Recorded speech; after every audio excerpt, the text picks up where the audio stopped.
신동빈 롯데그룹 회장이 경영진들에게 시가총액 관리를 주문하고 나선 배경과 해법을 진단해보는 MTN 기획 리포트 두 번째 시간입니다.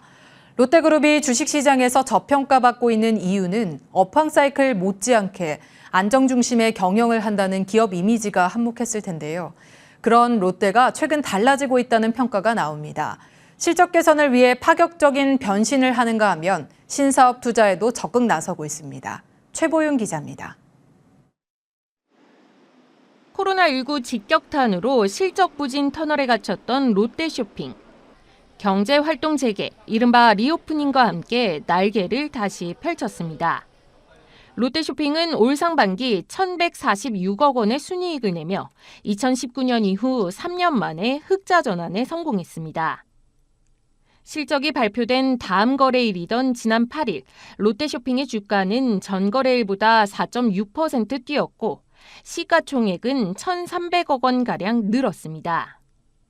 쇼핑과 더불어 기초 실적 따지기에 총력을 다하고 있는 롯데그룹은 기업 인수와 합병에도 전력을 다하며 새 판을 짜고 있습니다.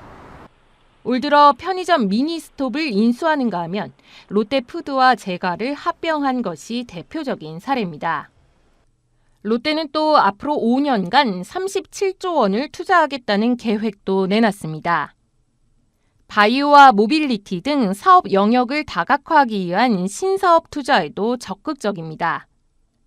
전례 없는 황골탈퇴 움직임에 롯데지주의 주가는 올 들어 30% 이상 증가했고 시가총액은 1조 원 가까이 늘었습니다.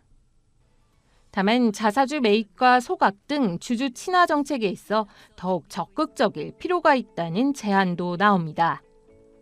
조사해 보니까 롯데 지주가 자사주를 꽤 많이 갖고 있더라고요. 총 1억 주 중에 한 3천만 주 정도가 자사주가 좀 있어요. 이거를 어느 정도 갖고만 있는 게 아니라 소각을 하는 거죠.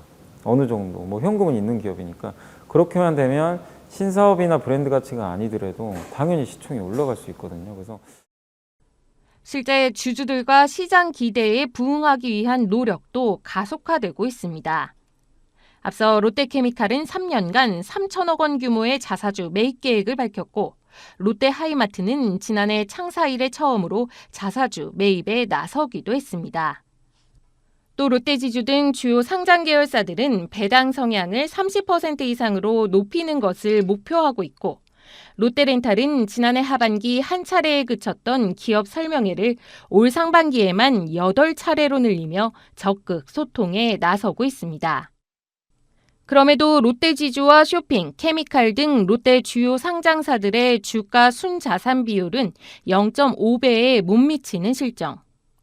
그만큼 순자산 대비 기업이 저평가되고 있다는 뜻입니다.